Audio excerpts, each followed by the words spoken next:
हमारा इतिहास और नागरिक जीवन कक्षा 6 पाठ 2 पाषाण काल। मैं वर्षा त्यागी शुरू करते हैं इस वीडियो को। तो पहला प्रश्न है, रिक्त स्थान भरिए। आग की खोज डैश युग में हुई, तो किस युग में आग की खोज हुई थी? इसका आंसर है पूरा पाषाण काल में। प्रश्न 2 है, पूरा पाषाण कालीन पत्थर के औजार डैश वाले थे? इसका आंसर है बेडोल एवं भोड़ी आकृति वाले। प्रश्न 3 है, पहिए का आविष्कार डैश काल में हुआ, तो किस काल में हुआ था? नवपाषाण काल में।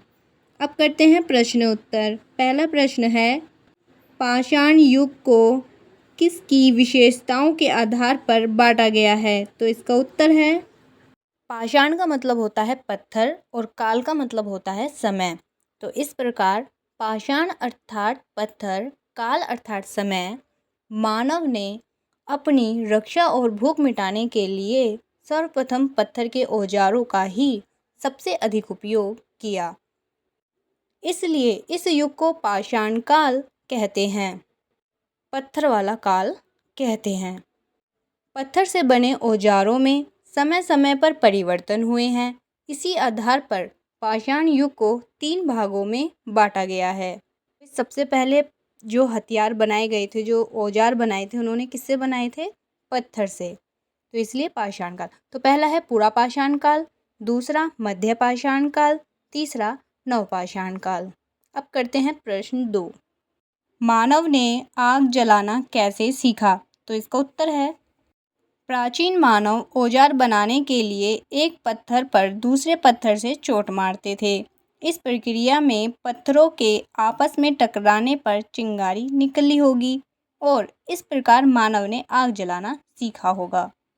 अब करते हैं प्रश्न 3। पुरातत्वविद नवपाषाण काल का प्रारंभ कब से मानते हैं? तो इसका उत्तर है, पुरातत्वविद नवपाषाण काल का आरंभ तब से मानते हैं जब से मानव ने भली भांति खेती करना प्रारंभ कर दिया था। अब आप कमेंट में ये बताएंगे कि पुरातत्वविद किसे कहते हैं। अगर आप हर एक चैप्टर को बारीकी से समझना चाहते हैं तो सैटरडे और संडे मैं एक क्विज़ लेकर आया करूँगी, जिसमें एक प्रश्न दिया गया होगा और 4 उसके ऑप्शन दिए गए होंगे। अगर आप चाहते हैं कि आप क्विज़ खेलें, चैप्टर को और बारीकी से समझें, तो कमेंट बॉक्स में यस लिख देना।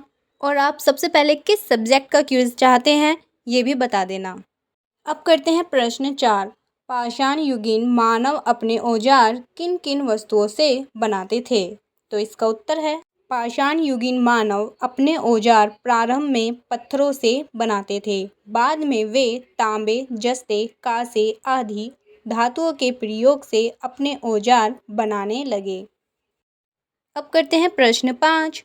प्रारंभिक मानव अपना भोजन किस प्रकार प्राप्त करते थे? तो इसका उत्तर है, प्रारंभिक मानव पत्थर से बने औजारों से पशुओं का शिकार कर अपना भोजन प्राप्त करते थे।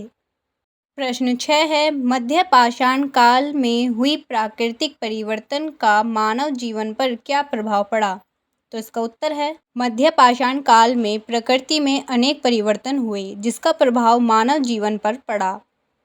नई परिस्थितियों से तालमेल बैठाने के लिए उसने छोटे उपकरण बनाना प्रारंभ कर दिया। जलवायु पहले की अपेक्षा गर्म हुई तो पृथ्वी की उर्वरक शक्ति बढ़ी और घास व वनस्पतियों के मैदान विकसित हुए। घास को खाने वाले छोटे जानवर जैसे हिरन, खरगोश, भेड़, बकरी पैदा हुए।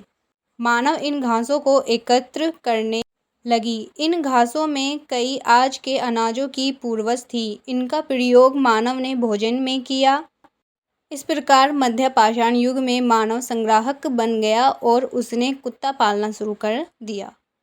अब करते हैं सही गलत। तो पहला प्रश्न है, मानव ने अपनी ज़रूरतों के लिए पत्थर के औजारों का निर्माण नहीं किया। तो इसका आंसर होगा गलत, क्योंकि मानव को ज़रूरत पड़ी तभी तो उसने पत्थर के औजार बनाने शुरू करे। अब है प्रश्न 2। पाषाण युग को 3 भागों में बांटा गया है। हाँ, ये तो सही है। मध्य पाषाणकालीन पत्थर के औजार आकार में बड़े थे। नहीं, वो आकार में छोटे थे। जब उन्होंने पहले औजार बनाने शुरू करे थे तब वह आकार में बड़े थे। धीरे धीरे इनका आकार छोटा होता चला गया और इसी आधार पर इन्हें 3 भागों में बांटा गया है। कुत्ता मानव का प्रथम पालतू पशु है। ये भी सही है। हथौड़ा, कुल्हाड़ी एवं हसिया नवपाषाण काल के महत्वपूर्ण औजार नहीं थे। तो इसका आंसर क्या होगा? गलत। मानव ने तांबे व टीन को मिलाकर मिश्रित धातु कांसा बनाना सीख लिया। तो इसका आंसर है सही। मानव ने इधर उधर घूमने की बजाय एक ही स्थान पर रहना प्रारंभ कर दिया, क्योंकि उन्हें एक ही स्थान पर जरूरत भर का पानी उपलब्ध था।